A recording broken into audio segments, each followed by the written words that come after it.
Hi there, welcome to Fostering Resilience. My name is KJ Foster, and I create videos that are all about substance abuse, addiction, and codependency issues and how to recover from those issues. In today's video, I'm going to be sharing with you information about a 12-step alternative program called LifeRing, and I'm so excited to be bringing you this information about LifeRing because this is a program that I had not really heard about until fairly recently, and I have to thank one of my viewers for bringing it to my attention. So thank you, Scott, for bringing it to my attention, because I don't think that I would have delved into it as much as I have had it not been for your input on my channel. So thank you again.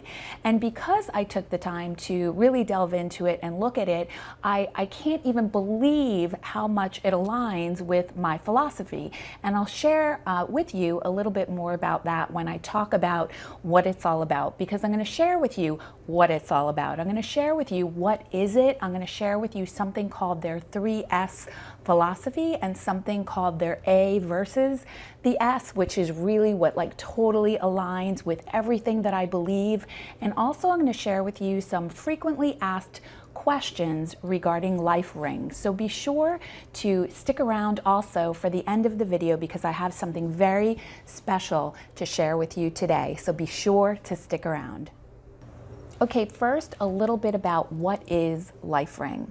Well, first of all, LifeRing was founded in 1997 in Northern California. It's very popular in California. There are a lot of meetings in California and other areas of the world, but it started in California, so there's lots of meetings there. And it's an offshoot of another organization called Secular Organizations for Sobriety. And it's worldwide. It's a worldwide network of individuals who are committed to living an abstinent, alcohol-free and drug-free life. And the organization believes in abstinence. It's also secular, which means that there's no religious or spiritual affiliation, and that's not discussed at all as a part of the program. And it is also a program that believes in self-empowerment, which I love.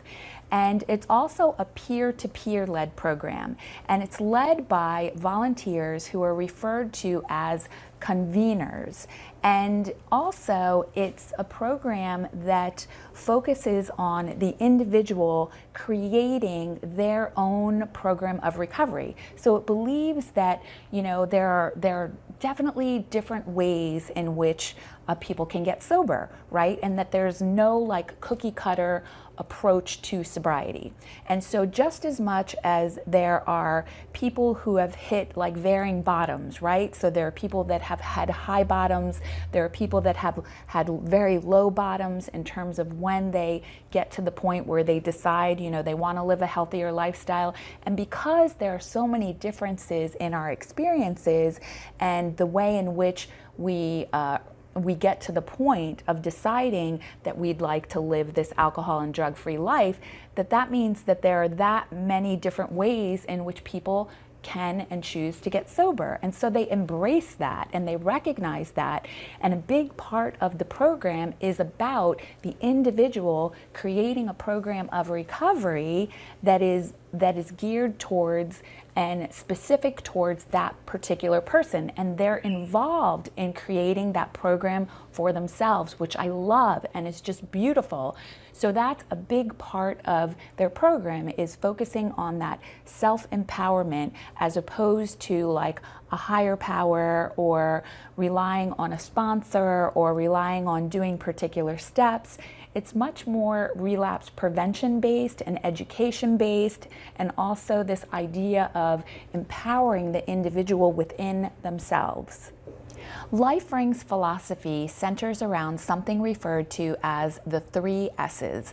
And those 3 S's are sobriety, secularity, and self-help. So let's look at each of those individually, starting with sobriety. So the first S, sobriety, means that the expectation is that you stay completely abstinent.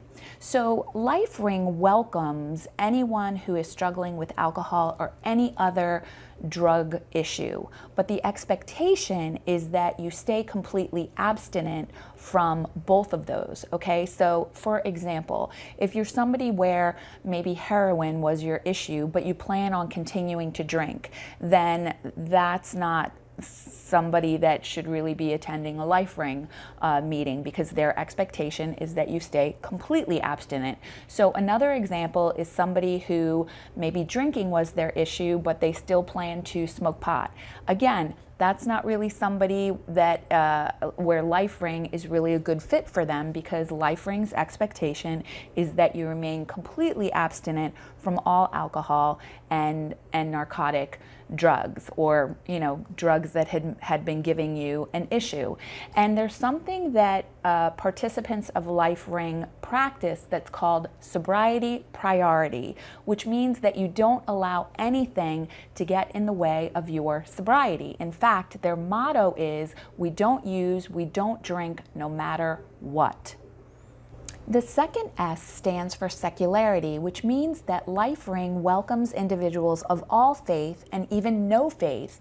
What it means is that you're welcome to keep whatever religious beliefs you have or you don't have, and that religious beliefs and spirituality do not come into play typically at LifeRing meetings, and they're not a part of the work that is done at LifeRing.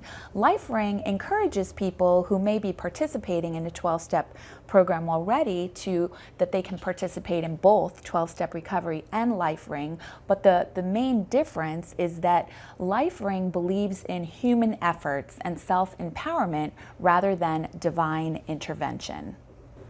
The third S stands for self-help. Self-help in LifeRing means that the key to recovery lies in the individual's own motivation and efforts, and that the group process is all about reinforcing the individual's inner strivings to stay clean and sober, and that it's a permanent workshop to help individuals to create and implement their own personal recovery plan. Another area of LifeRing that I absolutely love, because it completely and totally aligns with everything that I believe, is this A versus S conflict. Okay, and it's something that they refer to as empowering the sober self. So there's the addict self and there's the sober self. And if you're somebody who has read my book, The Warrior's Guide to Successful Sobriety, yes, that's a little plug right there. If you've read my book, then you know, like, what I'm about to describe to you is exactly what I describe in my book. Only I don't refer to it as the sober self, I refer to it as our true selves, right? So our sober self, our true selves, who we truly are, who we're truly meant to be. So in LifeRing, they refer to it as like the sober self is like this little teeny tiny person that's located in the very back of your brain, okay? And that the addiction is the all-powerful, all-consuming, big, large part of who you are. And that's exactly how it is. That's the truth. Because when you're in active addiction, the addiction takes over everything. It takes over every aspect of who you are. It takes over your thinking, it takes over your feelings, it takes over your behaviors, and it's like the Hulk.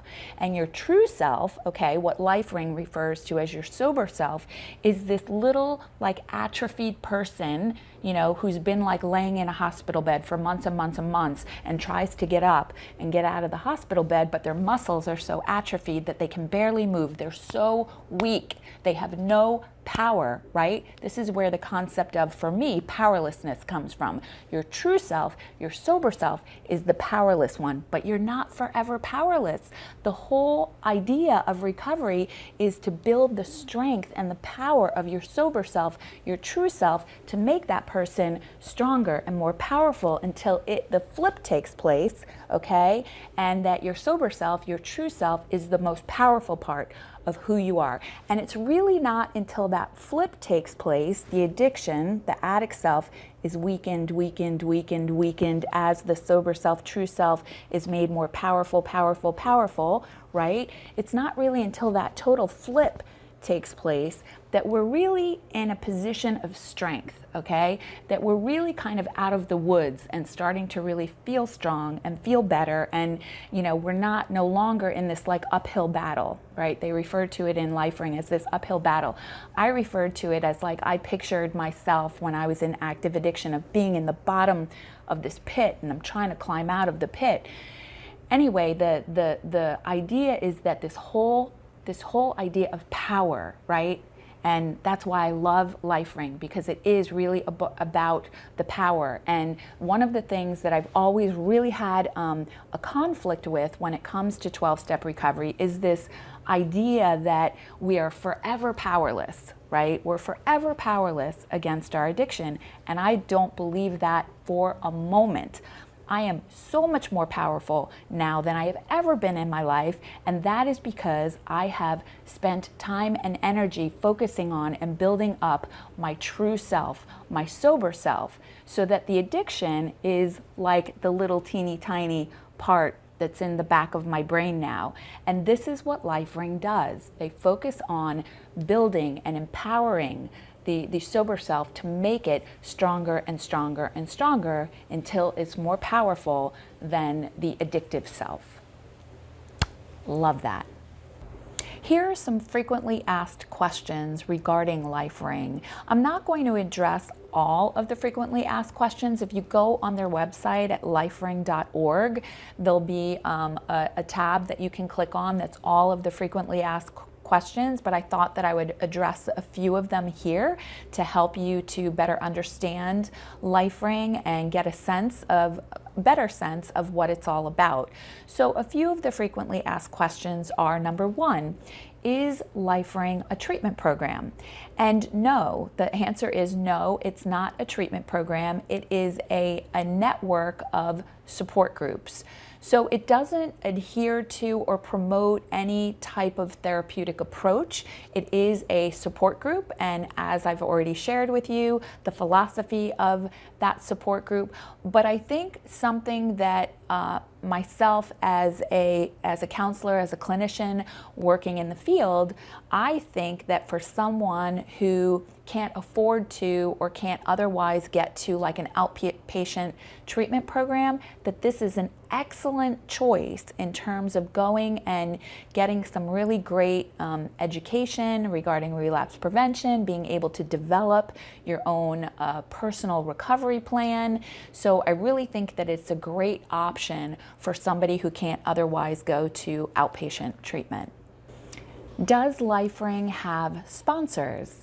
And the answer to that is no. So if you're familiar with traditional 12-step recovery, there's something called a sponsor who helps to guide you through the 12 steps and helps to encourage you in between meetings. And so with LifeRing basically considers everybody to be a sponsor, which I also love because as somebody who has participated in 12-step recovery, I think one of the things that can cause actual problems in the recovery process is this whole idea of a single sponsor. And I'm somebody who definitely believes in, the more people that you can have supporting you in your recovery, the better. So this idea that, everybody in the group could be considered a sponsor because they pass around email and phone lists and you're encouraged to, connect with each other outside of the group. I think this idea that everybody in the group could be considered a sponsor is an awesome concept. Do I have to call myself or refer to myself as an alcoholic or an addict? And the answer is no. Some people do, but you don't have to. There's no requirement to refer to yourself as an alcoholic or an addict. I can see how for some people, like for example, my husband feels that it's very important for him and his recovery process to always remember that he's an alcoholic. So he believes very much in that label. I'm somebody who believes the opposite, that sometimes it can do more damage than good.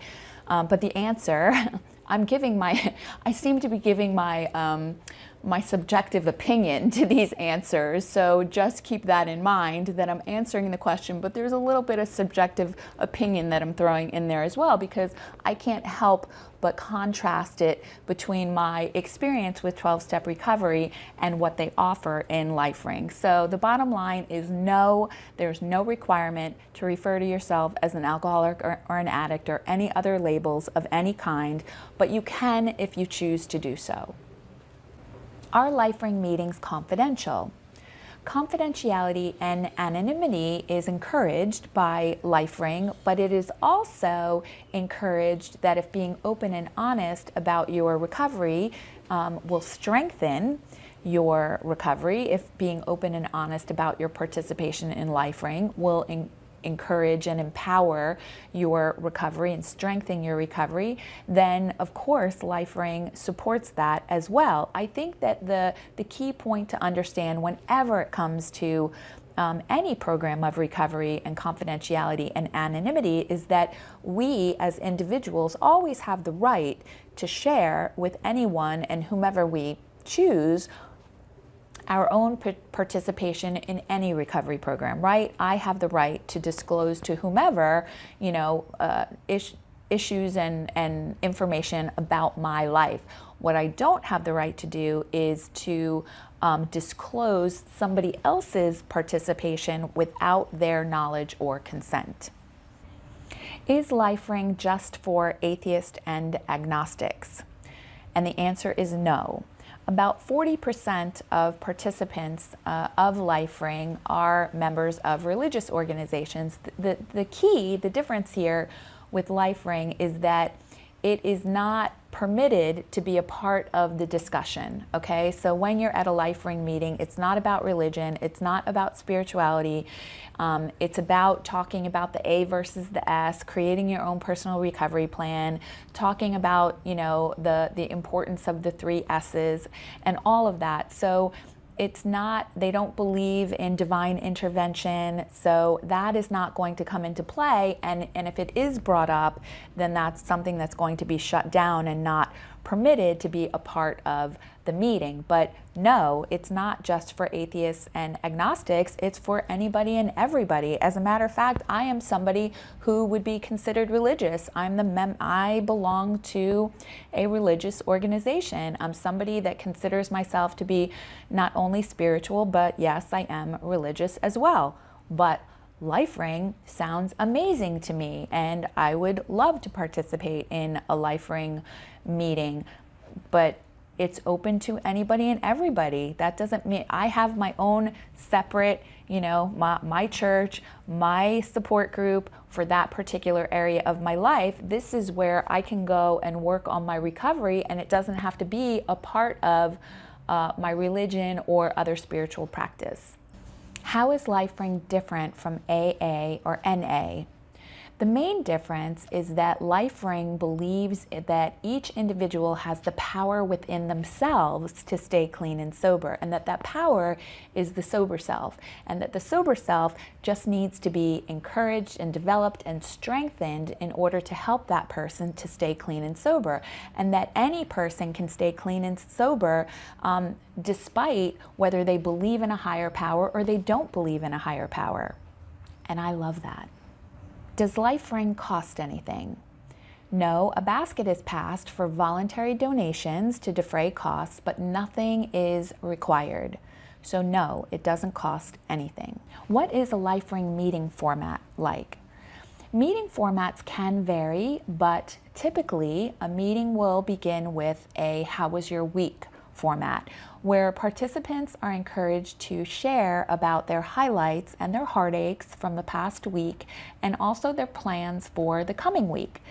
Crosstalk is encouraged at LifeRing meetings, and drunkalogs are discouraged at the meeting.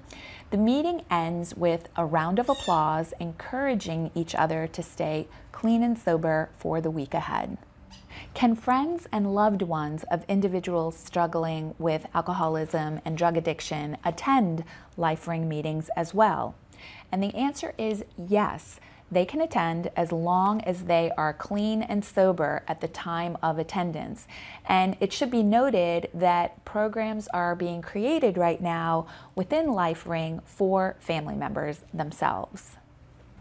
Is there a book? Is there a workbook? Is there other literature available for LifeRing? And the answer is yes. So there's one book in particular that's called Recovery by Choice. Okay, I printed this out myself, so you can go on the website and you can print out a free copy of this book. I have the 4th edition here, Living and Enjoying Life Free of Alcohol and Other Drugs. And this, let me tell you, this book is amazing. Like, it has so much information in here, so much helpful information, that if you print out this book alone, you are getting a great jump start to your recovery process. So I highly encourage you to go on the website and check out the other information that they offer. There's other booklets and pamphlets. You can even start your own meeting if you're interested. I would love to start my own meeting. There's not a lot of meetings here in South Florida where I live, at least on the East Coast, but I don't have time in my schedule right now, but maybe sometime in the future I will start one myself. So if you're interested, go on their website, lifering.org, and check it out. There's a ton of literature, a ton of more information for you to learn about the program. Okay, it's almost a wrap for today. Remember, I said that I had something very special to share with you at the end of the video today, and I do, and that is a recovery resource. It's a 12-page recovery resource that I put together as a part of my Resilient Warrior Masterclass, and I'm giving it to you today for free. Okay, so all you have to do is click on the link that I provided in the description, and you can download that free resource that talks all about addiction support groups and what they are and where to find them and what they're all about and the different ones.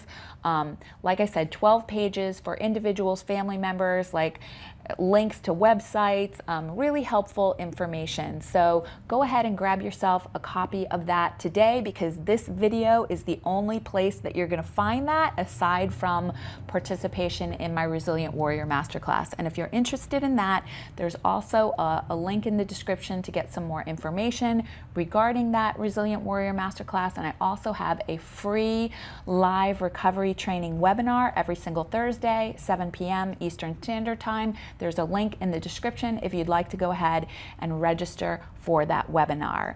And if you haven't subscribed yet to my channel, definitely click on the subscribe now link. And when the bell pops up, if you click on the bell, you will be alerted to all of my upcoming videos, which are every Monday. If you like this video, if you found it helpful, please give me a thumbs up and join me back here next week. Thanks so much. Have a beautiful and a blessed week. Namaste.